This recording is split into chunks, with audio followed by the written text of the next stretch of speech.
Pemirsa, jumpa lagi dalam National Intelligence Estimate.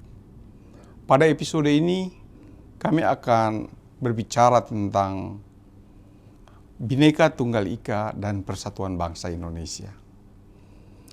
Makna Bhinneka Tunggal Ika menjadi bagian penting bagi bangsa Indonesia.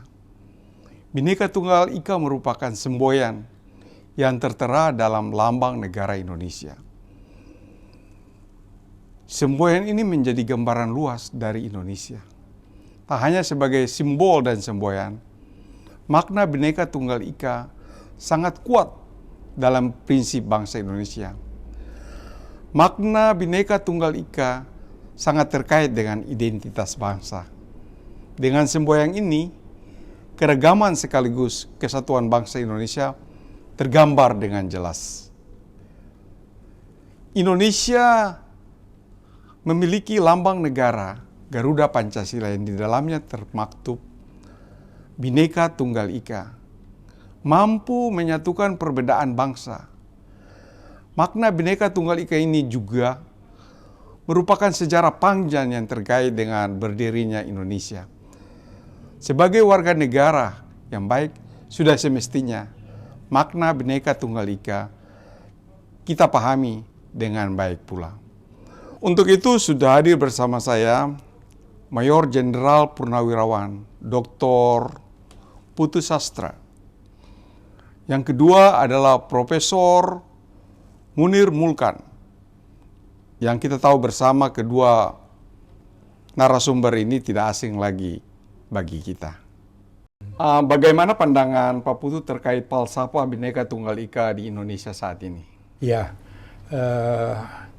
saya akan gunakan istilah atau yang sekarang ini diksi yang dipakai di sebelum ke falsafah di pasal 36A Undang-Undang Dasar 1945 dikatakan di sana bahwa lambang negara, berkaitan dengan masalah lambang negara adalah burung Garuda yang mewak pita bertuliskan Bhinneka Tunggal Ika. Nah, Bhinneka Tunggal Ika. Kata-kata semboyan ini adalah kata-kata peringatan, kata-kata sinyal, kata-kata ya katakanlah yang membuat kita ini harus waspada bahwa ada sesuatu sesuai dengan kata-kata di dalam Bhinneka Tunggal Ika itu yang berarti beragam, Bhinneka. Ya, sejatinya adalah satu. Ini sebetulnya berkaitan dengan adanya anjuran, adanya peringatan untuk kita mengingat istilah persatuan. Itu pendapat saya, Pak. Jadi jangan dianggap bahwa itu hanya sekedar moto, tetapi memang suatu peringatan. Mungkin kalau ilustrasinya, Pak Adrian, sama seperti semboyan di Ambon, Maluku, itu, Pela Gandong itu. Artinya mengingatkan hati-hati dengan persatuan Bhinneka Tunggal Ika. Itu kalau secara etimologi dari kata-kata itu bina ika atau beragam itu sejatinya tunggal ika, sejatinya satu itu. Jadi merupakan peringatan bagi bangsa Indonesia. Itu. Dan di sana kalau kita menggunakan istilah nilai, ada nilai persatuan yang ditekankan. Oh ya, makasih. Di sana. Apa Mulkan, kalau melihat implementasi kebinekaan Tunggal Ika kita ini di Indonesia, bagaimana? Apakah sudah baik, sudah tepat begitu, Pak? Ya, Pak Adrian, saya melihat ada semacam kesenjangan itu loh antara penerimaan terhadap semboyan atau filosofi Bhinneka Tunggal Ika dengan tujuan yang dicapai. Ya, Bhinneka Tunggal Ika itu kan ruh, itu energi untuk menggerakkan sesuatu. Nah, ketika bergerak itu kita lupa bahwa energi itu yang menggerakkan. Nah, dalam kehidupan kita berbangsa ini, Bhinneka Tunggal Ika itu digunakan untuk mencapai persatuan Indonesia. Nah, ketika Indonesia sudah terbentuk, lupa kita terhadap energinya. Itu yang saya kira perlu terus-menerus dihidupkan. Kesadaran terhadap kebinekaan itu, karena itu ruhnya, itu energinya. Itu nilai sakralnya yang nggak bisa dilupakan. Nah, saya melihat dalam perjalanan bangsa, kita lupa pada kesadaran otentik kita bineka. Dan karena kita mau bersatu, itu harus bersumber pada bineka itu. Dan itu realitas alam seperti itu, realitas tumbuhan seperti itu, realitas manusia seperti itu. Jadi Bhinneka Tunggal Ika itu ruhnya kesatuan itu, ruhnya persatuan. Kita melihat sekarang bahwa banyak hal yang terjadi di negara dan bangsa kita. Timbul berbagai persoalan-persoalan bangsa yang seakan-akan ini belum selesai. Bagaimana sebenarnya konsep atau program-program atau strategi pemerintah untuk bisa menggalakkan lagi rasa keberagaman dalam masyarakat? Ya, saya kira pengalaman kita menghadapi pandemi COVID-19 itu luar biasa itu. Itu kita sukses di situ kan karena kita menyadari keragaman itu. Nah, sehingga saya kira pemerintah itu perlu menghidupkan kembali terus-menerus itu. Bahwa setiap saat kita memang butuh kesadaran terhadap bineka dan kita butuh persatuan. Itu yang kita sering lupa. Ketika dibentuk negara itu memang satu negara itu, tapi isinya itu beragam. Dan keragaman itulah yang menjadi kekuatan negara dan kekuatan bangsa. Nah, itu yang sering kita lupakan dalam semua segala hal ini kehidupan. Dalam berpartai, dalam berekonomi, dalam berkeluarga, bermasyarakat. Itu harusnya disadari bahwa kita beragam. Dan karena beragam kita harus saling melengkapi, saling menyempurnakan. Dan itu hidup terus.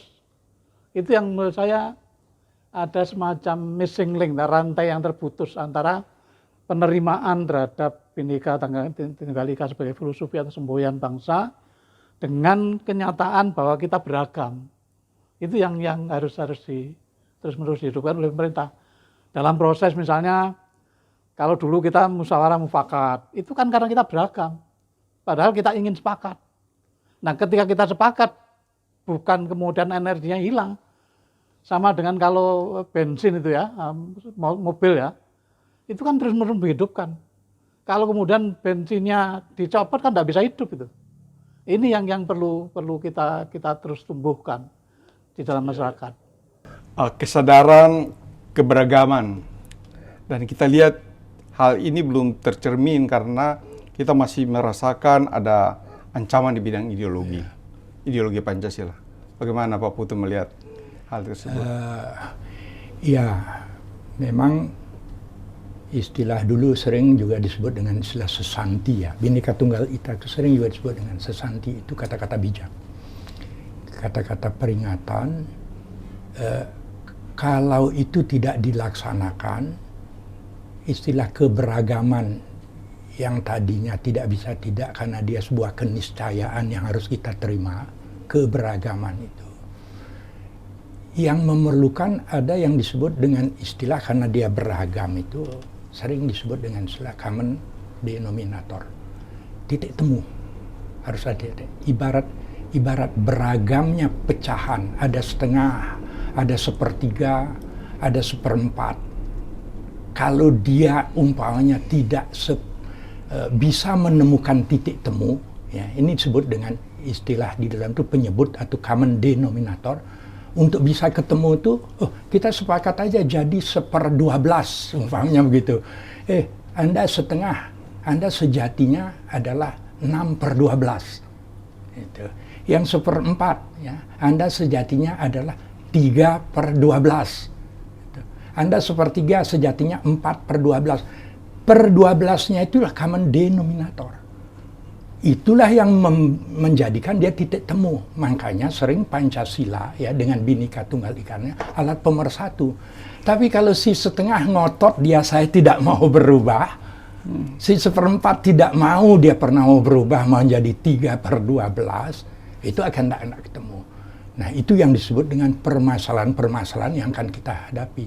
Nah, nanti kalau umpamanya kita lanjutkan, gimana caranya biar si setengah mau juga mengakui dirinya sebetulnya 6/12. Itu permasalahannya ada di sana nanti Pak Adrian, yang disebut dengan common denominator. Kalau itu tidak bisa kita lakukan, alat pemersatu ini akan hilang Pak. Bhinneka Tunggal Ika ini akan hilang. Karena keegoan masing-masing dari sebuah keberagaman. Yang sejatinya ada yang disebut dengan Santi Bhinneka, nilai persatuan, dan di sana dituntut juga selain nilai persatuan, nilai toleransi. Mau dia bertoleransi, Pak. Ya, Bhinneka Tunggal Ika ini mengandung nilai toleransi. Iya Pak, jadi masalah toleransi kayak Pak Molkang, intoleran, radikal, teroris, menurut Bapak, kita menghadapi ini sudah lama sekali, berjalan dalam sejarah kemerdekaan kita, mulai dari DI, TII, sampai sekarang. Apa yang salah dengan kita? Ya, teman-teman yang intoleran itu kan menganggap dunia ini tunggal. Padahal ketunggalan itu terdiri dari, tadi Pak Putu menyebut 1/4, 3/4, dan lain sebagainya. Ini bangunan ini kan landasan. Nah, intoleran itu karena menganggap dia bisa sendiri. Jadi intoleran itu menurut saya menolak realitas keragaman itu, mengingkari bahwa dia bisa ada itu karena ada keragaman. Jadi kesadaran itu termasuk dalam beragama. Di dalam kitab suci sebenarnya kan cerita tentang keragaman. Tapi ketika dia memeluk satu agama, dianggap yang ragam itu hilang. Justru intoleransi itu dampak dari pengingkaran terhadap keragaman, terhadap pluralitas. Tuhan sendiri menghendaki pluralitas semuanya. Bagaimana dengan kelompok-kelompok yang ekstremis, radikal, dan akhirnya menjadi teroris? Ya itu tadi kehendak untuk menyatukan semua itu melupakan bahwa satu ini terdiri dari berbagai ragam aneka. Justru radikalisme itu menurut saya mengingkari realitas, mengingkari alam, mengingkari Tuhan sendiri, bahkan bisa saja itu mengingkari kitab suci, karena kitab suci kan bicara tentang banyak hal. Itu yang bertujuan untuk menyatukan semua dan menegasikan semua yang beragam. Justru itu tidak realistis, itu utopis, tidak mungkin. Dan itu Tuhan tidak menghendaki. Dan itu juga menurut saya agak miris. Jadi ini mulai meragukan kemahakuasaan Tuhan. Tuhan yang berkuasa untuk menjadikan semua orang mau bagaimana. Nah, intoleransi dan radikalisme itu justru ingin menyatukan semua seperti kehendaknya. Jadi seolah-olah intoleran itu lebih berkuasa dari Tuhan itu sendiri. Ini yang menurut saya seperti tadi, bahwa kita bisa hidup bersama itu karena beragam, karena aneka itu. Alam semesta ini diciptakan juga beraneka. Intoleransi itu menolak keanekaragaman, berarti menolak dirinya sendiri sebenarnya. Karena tidak mungkin itu. Ya, kayak Pak Putu, kita ini kan nation state, negara bangsa. Dan peranan pemerintah tuh kelihatan sangat dominan. Dari pusat sampai daerah. Bagaimana sebaiknya gitu? Program-program strategi pemerintah ke depan. Iya, memang ada istilah ketika memang ada tuntutan untuk, sering disebut dengan istilah kehadiran negara. Ketika di dalam melakukan pengelolaan terhadap negara ini, yang diantaranya terhadap bangsa yang beragam itu. Jadi kalau tingkat kehadiran pemerintah, tingkat kehadiran negara ini tidak optimal, pada bagian mananya yang dituntut? Ya, untuk secara terus-menerus menemukan persamaan dan kebersamaan dari keberagaman ini. Ya, untuk bisa tetap istilahnya jadi bahan perekat di dalam keberagaman ini. Sebenarnya Bhinneka Tunggal Ika ini kan sebuah syair ya. Syair Sutasoma namanya, Sutasoma, yang dinyanyikan oleh Mukhtar Tular. Yang lengkapnya itu kira-kira ada kata-kata Bhinneka Tunggal Ika Tanhana Dharma Mangruak. Bapak kan familiar Pak Adrian dengan kata-kata itu karena pernah menyampaikan Tanhana Dharma Mangruak. Tidak ada kebenaran yang mendua. Kebenaran yang dimaksud ini kebenaran hakiki. Artinya hanya milik Tuhan. Tidak ada. Kalau Anda merasa berbeda, sebetulnya kita satu di dalam apa yang disebut dengan hakikat Tuhan itu. Satu. Tanhana, tidak ada Tuhan yang mendua. Itu jadinya. Kalau memang mau sadar akan itu yang disebut dengan komponen-komponen bahasa itu tidak akan menggunakan ego sektoralnya. Apalagi ego sektoral yang menunjukkan saya yang paling benar. Apalagi begitu. Padahal kebenaran hakiki itu hanya milik Tuhan. Nah, tadi saya berikan contoh, si setengah tidak bisa mengatakan dirinya, saya yang paling benar setengah, kok kamu rubah-rubah menjadi 6/12. Nah, padahal kan secara substansi kan sama. Nah, di sini harus pemerintah, kehadiran negara terus-terusan melihat. Karena ini tidak bisa jadi. Yang disebut dengan persatuan itu tidak sekali jadi. Dia butuh yang disebut dengan pemeliharaan, dia butuh yang perawatan itu. Kalau ini umpamanya terlalu ya katakanlah istilahnya kurang di dalam melakukan perawatan ini, di dalam pemeliharaan ini akan terjadi ya istilah gejolak mulai dari hal-hal yang kecil sampai dengan hal-hal yang membuat istilahnya ya katakanlah dalam kehidupan bernegara pemisahan diri. Ya, kamu, saya. Ya, gitu, ya. Dan kita rasakan sekarang, apalagi menghadapi pemilu 2024, bagaimana pemulukan melihat ada kecenderungan untuk politik identitas. Dan akan terjadi, kalau dalam teori disintegrasi itu kan mulai dengan polarisasi, friksi, konflik, sampai disintegrasi. Kita akan menghadapi hal-hal seperti itu ke depan.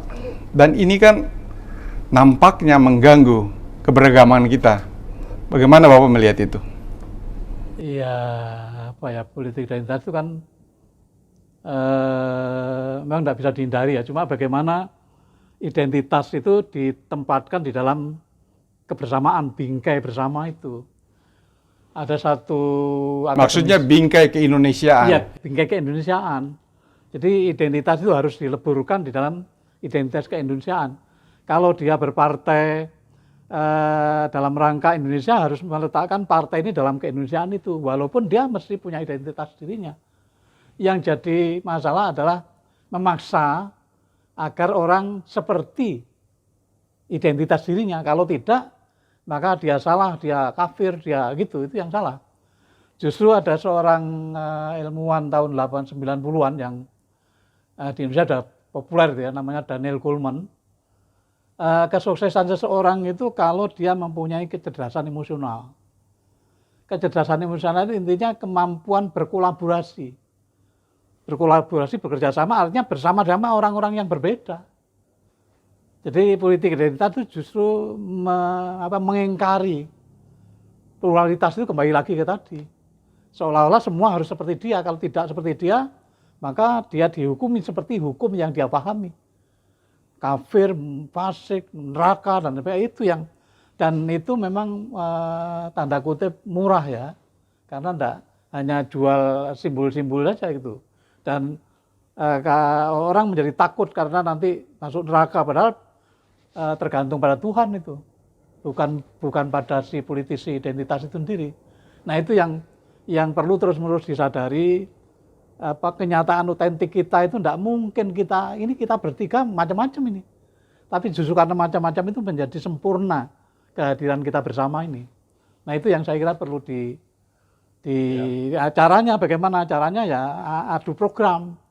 Jadi partaimu itu ingin memenangkan dengan program apa sehingga bisa memberi kontribusi dan dikontribusi oleh yang lain. Kalau hanya mengandalkan politik identitas, nanti kemudian intinya nanti perang kita. Karena masing-masing juga akan mengandalkan identitasnya yang berbeda. Betul. Nah, bagaimana kemudian kita berdialog dan bekerja sama itu. Iya, kita melihat bahwa masalah seperti masalah Papua, ya, kita menganggap bahwa masalah politik udah selesai, Pak. Ya. Tapi isu yang berkembang adalah masalah keadilan, ya, masalah kesejahteraan, masalah korupsi, ya, masalah penegakan hukum. Bagaimana Bapak bisa melihat itu dalam kacamata kebinekaan kita? Ya, Pak Adrian, saya juga belum terlalu lama ya, yang dari Papua, Jayapura, saya juga dikasih kesempatan untuk bicara berkaitan dengan masalah Bhinneka Tunggal Ika. Bhinneka Tunggal Ika itu tadi sudah saya katakan, di sana ada nilai-nilai tuntutan untuk menjaga persatuan, di sana ada nilai-nilai yang berkaitan dengan hindari intoleransi, jadi tuntutan toleransi. Juga ada nilai-nilai yang berkaitan dengan keadilan. Ada tuntutan nilai-nilai berkaitan dengan keharmonisan, gitu. Kemudian di sana ada hal-hal yang berkaitan dengan penegakan hukum, nilai-nilai yang terkandung dalam Bhinneka Tunggal Ika. Kenapa begitu? Kalau umpamanya kita di dalam keberagaman ini ada di dalam bingkai kesenjangan yang sangat tinggi, ya, tidak adil gitu, akan sulit untuk bisa menemukan keperekatan tuh. Jadi kehadiran negara itu harus memperhatikan yang begini-begini. Apakah kesenjangan itu tinggi sekali? Ya katakanlah kalau dikaitkan dengan ideologi, kalau umpamanya Pancasila dengan Bhinneka Tunggal Ika-nya sudah kita sepakat kita jadikan ideologi, ideologi yang sebetulnya di sana itu sangat menekankan kebersamaan itu. Jadi sangat bertentangan dengan ideologi individualisme. Nah, itu harusnya kurangi. Ya. Individualisme itu siapa kuat, dia yang dapat kan gitu. Yeah. Nah ini kalau umpamanya pemerintah tidak atau kurang memperhatikan ini, sulit sekali kita istilahnya mewujudkan bentuk konkret dari Bhinneka Tunggal Ika. Begitu juga ke depan kalau kita bicara masalah kemajuan teknologi dan kemajuan itu, hukum ini kalau ada yang sering disebut dengan istilah tajam ke bawah, tumpul ke atas itu juga sulit sekali kita kalau kita mewujudkan Bhinneka Tunggal Ika itu. Keseimbangan artinya pemerataan pembangunan. Kita lihat daerah-daerah tertinggal kita banyak, kemudian pulau-pulau terdepan atau pulau-pulau terluar kita masih jauh daripada apa yang kita rasakan sekarang di Pulau Jawa. Dan program-program Presiden Jokowi juga bagus sekali. Tapi ini kan perlu keberlanjutan, betul. Ke depan. Saya melihat bahwa pemerintah yang akan datang harus mampu menjalankan kebijakan-kebijakan dan sekarang kalau tidak kita akan mundur lagi. Walaupun kita merasakan banyak kekurangan-kekurangan. Bagaimana Pak Mulkan melihat visi pemerintah ke depan untuk menjaga kesatuan bangsa kita? Jadi ini kadang-kadang juga secara tidak disadari, mungkin politik identitas itu juga memberi virus kita gitu. Siapapun yang menang, itu kan seharusnya juga kembali lagi kepada posisi dia sebagai pelayan negara. Harus menempatkan kepentingan kelompoknya, kepentingan saya misalnya sebagai pejabat negara, harus dileburkan dalam kepentingan bersama itu. Itu yang saya kira perlu disadari oleh para penguasa yang akan datang gitu. Karena tidak mungkin pembangunan itu selesai hanya satu rezim saja, itu kan berlanjut terus-menerus. Dan kesadaran kontinuitas ini yang saya kira perlu dihidupkan terus-menerus. Sehingga pembangunan tidak tiap ganti rezim ganti lagi gitu. Pak Putu, kita melihat generasi kita dan generasi berikutnya akan berbeda cara pandangnya, lingkungan strategisnya juga akan berbeda. Bagaimana dari kacamata Pak Putu di Lemhanas dengan punya laboratorium yang lengkap, melihat generasi muda sekarang ini mencerna ini hal-hal seperti ini? Ya, memang ada program ya Pak Adrian, ketika kita kaitkan, kita bicara Bhinneka Tunggal Ika, konteks ke depan itu ya, kalau memang kita tandai dengan generasi, apakah disebut dengan generasi milenial, dia adalah kumpulan orang-orang yang sangat familiar dengan teknologi ya. Makanya ada program disebut transformasi digital ya. Jadi Bhinneka Tunggal Ika, kemajemukan keberagaman ini, kalau memang hanya bisa diucapkan, tidak bisa dilaksanakan, itu berat sekali. Percuma, Pak. Buat generasi ke depan itu ya.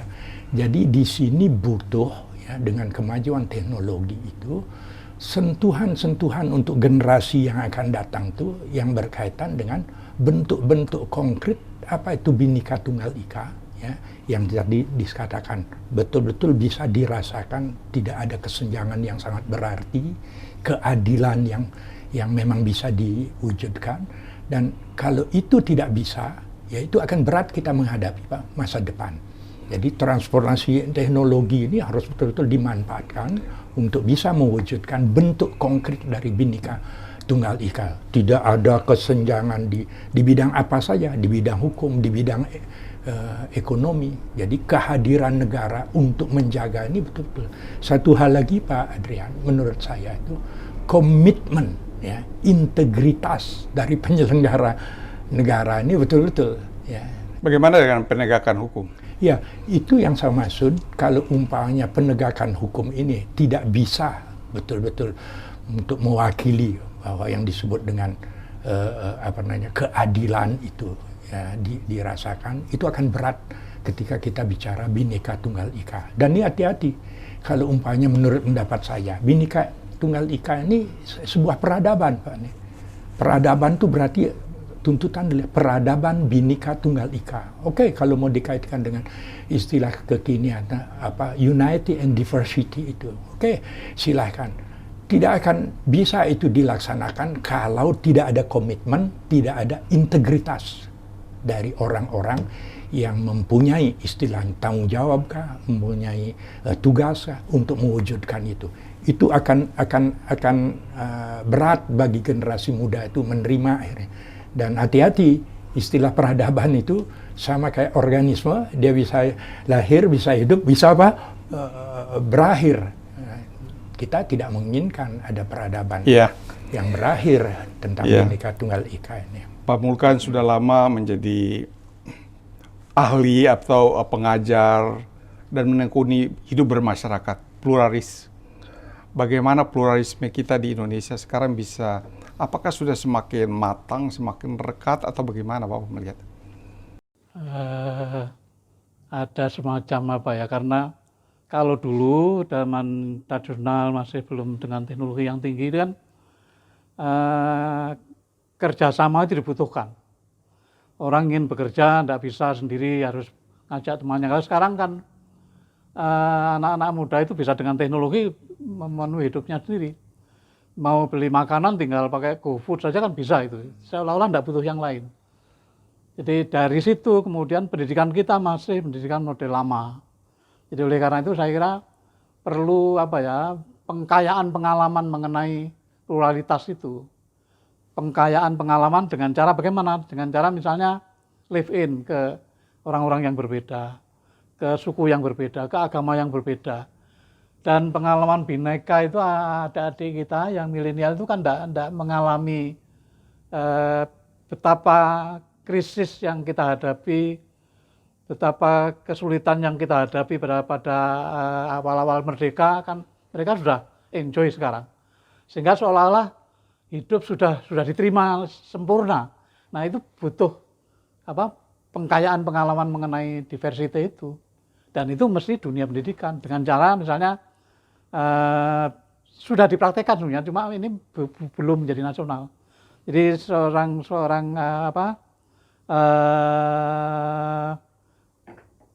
pelajar madi luhur ya, itu kemudian ke pesantren, hidup di sana beberapa hari untuk memahami bagaimana cara hidup mereka. Pesantren itu satu saat tinggal bersama di konsentrasi model pendidikan pastur, supaya mereka memahami bagaimana sih, ternyata orang Kristen itu yang baik juga banyak, sama dengan yang Kristen, yang Katolik. Ternyata orang Muslim yang sabar, yang toleran itu banyak. Dengan begitu ada rasa kebinekaan itu, bahwa kita bersama menjadi sempurna, menjadi Indonesia. Dan itu saya kira yang kurang dari. Ya, Pak Putu ada yang juga yang disampaikan mengenai masalah ini. Ya, saya sependapat dengan Pak Mulkan. Saya gunakan istilah kekinian Bhinneka Tunggal Ika itu harus menjadi concern kita.